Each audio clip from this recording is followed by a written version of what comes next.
मैं दिनेश बावरा हूँ।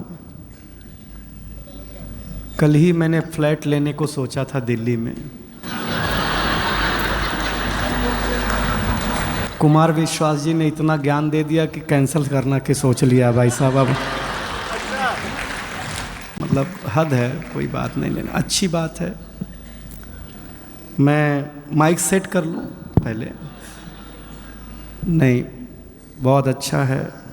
ये एक समस्या बीच में जो ये फोकस लाइट है, हाँ, ये थोड़ी कम कर दो तो अच्छा लगेगा। हम लोग युवा हैं, इतनी लाइट का अभ्यास नहीं है हमें। हाँ, अभ्यास कर लीजिए, नहीं तो बुलडोजर चल सकता है।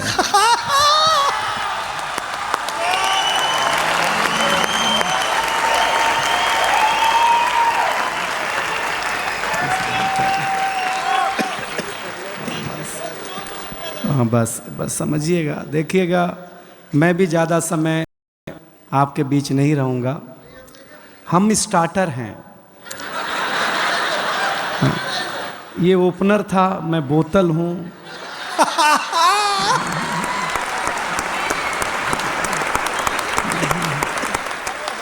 ये प्लेट हैं, ऐसे ही है सब मामला। और इतने ये सारे लोग इसलिए हैं क्योंकि हमारे बीच रौनक है, इसलिए हम लोग आपके बीच हैं। हाँ, प्रणाम करता हूँ। देखिए, गाँवों की बात हुई है, आप मुझे बहुत ध्यान से सुनिएगा तो ही मज़ा आएगा। मैं अपने गांव के स्कूल में पढ़ने जाता था तो मैं बचपन में सबसे सुंदर बच्चा था। हाय हाय। हाँ, हाँ, टीचर बोलती थी तू पीछे नहीं बैठेगा, मेरे सामने बैठेगा, क्योंकि मैं सुंदर था। हाँ, मैं सामने बिठाया जाता था, लेकिन मुझे अच्छा लगा। देखिए, यहाँ लड़कियाँ हैं, महिलाएं हैं, सब हैं, लेकिन हम पुरुष बहुत नीट क्लीन में बिलीव करते हैं। अच्छा, हम स्वच्छता में भरोसा करते हैं। हाँ। बिलीव नहीं हो तो एक बात सुनो, हम पुरुष लोग नाई की दुकान में बाल कटा करके आते हैं, आ करके तुरंत नहाते हैं। कभी आपने किसी महिला को ब्यूटी पार्लर से आने के बाद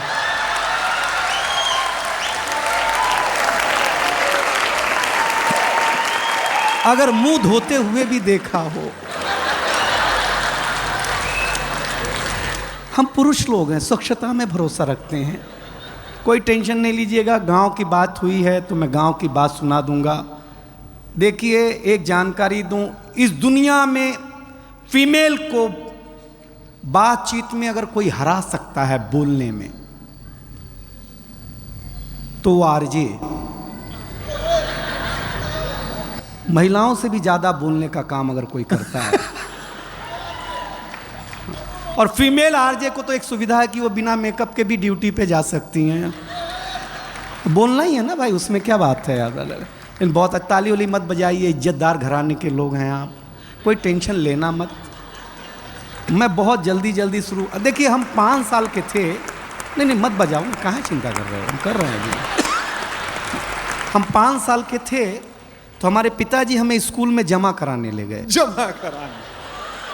पहले जमा ही होते थे, कॉन्वेंट कल्चर अब है ना।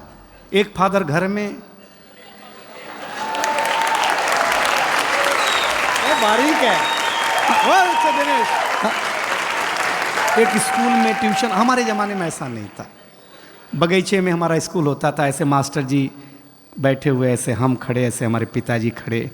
तो मास्टर साहब ने पिताजी से पूछा, किसका लड़का है? तो मेरे पिताजी इमोशनल हो गए, बोले मास्टर साहब आपका ही है। मैं सही बताता हूँ। अब हम टेंशन में, जिसको हम 5 साल से बाप समझ रहे हैं, वो तो अपना है नहीं। सही बता रहे हैं आपको। मास्टर ने पहले दिन ही ब्लैक बोर्ड पे लिखा हिंदी। हिंदी के बगल में एक बिंदी लगाई। हमने मास्टर से पूछा ये बिंदी क्या है? बोले अनुस्वार है। हमने कहा सर रविवार सुना, सोमवार सुना, मंगलवार सुना, ये अनुस्वार। बोले ये हिंदी का श्रृंगार है। हम घर आए तो हमारी चाची ने बड़ा सा अनुस्वार लगा रखा था। हमने चाची से पूछा ये क्या है? चाची ने बोला बेटा ये चाचा हैं। हमने कहा चाचा है? हम कंफर्म करने के लिए भाभी के पास गए। हमने कहा भाभी ये कौन है? बोले बाबू ये भैया हैं। मैडम हमारा माथा खराब हो गया। हम शाम को वॉश बेसिन में मुंह धो रहे थे तो देखा चाचा नल की टोंटी से चिटका हुआ है। Smart bag, that's me. पर एक्सपेंसिव नहीं हूँ। मुझे गूगल सर्च पे ढूंढो, वहां सारे ऑनलाइन। बेसिन में मुंह धो रहे थे तो देखा चाचा नल की टोंटी से चिटका हुआ है।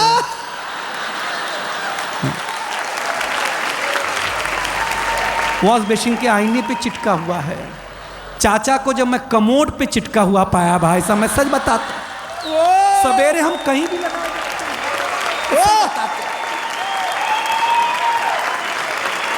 ये हमारी क्या मार्केट वैल्यू है यार।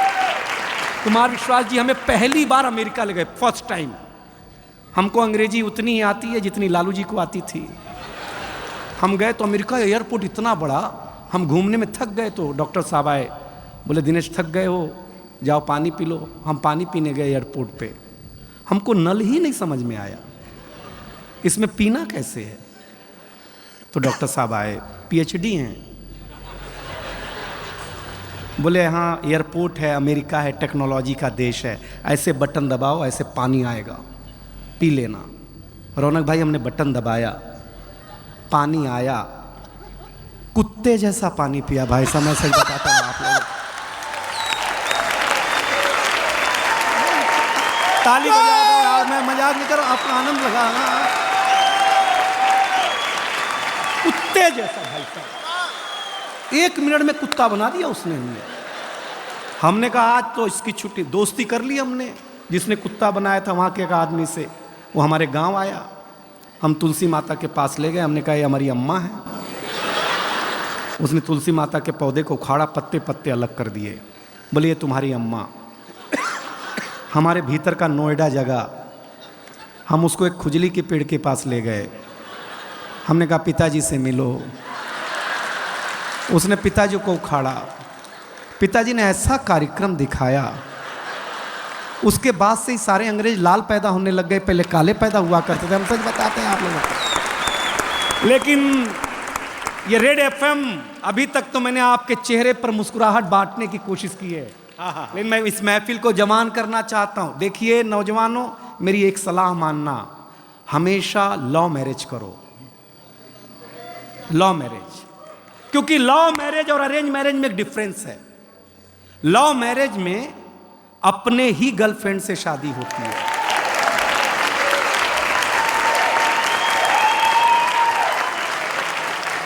अरेंज मैरिज में भगवान जाने किसकी मत्थे आ जाए।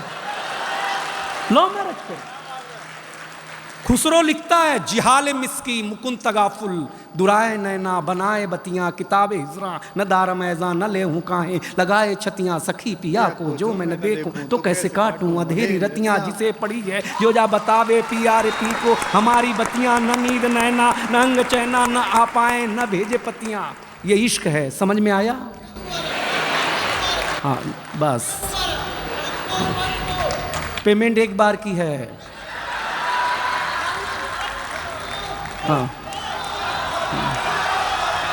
हाँ देव, अरे वंस मोर सुनाते हैं, हमको एक ही पैक में चढ़ जाती है। देखिए आप मेरे लायक हो रहे हैं, लेकिन हुए नहीं है, क्योंकि ये कविता का रंग जब हरिवंश राय बच्चन की कलम में उतरा तो उन्होंने लिखा रंग बरसे भीगे चुनर वाली, ये रंग आस्था की चौखट पर आया तो मीरा ने गाया, श्याम पिया मुरी रंग दे चुनरिया, ऐसी रंग दे कि रंग ना ही छूटे रामा, धोबिया धोए चाहे सारी उमरिया। ये रंग फिल्मी पर्दे पर आया तो सुनील दत्त साहब ने कहा कि रंग और नूर की बारात किसे पेश करूं, ये मुरादों की हंसी रात किसे पेश करूं। ये रंग शायरी में आया तो शायर ने लिखा, इसी रंग रंग में रंग है, तुझे रंग रंग में रंग दिया, मेरा रंग आया है रंग पर, तेरा रंग चढ़ के उतर गया। ये रंग कविता में आया तो कवि ने लिखा, इस रंग बदलती दुनिया में मैं रंग बेचता हूं। और ये रंग जब 18 साल के नौजवान के सर चढ़ करके बोला तो गली गली में भगत सिंह ने गाया, मेरा रंग दे बसंती चोला माए।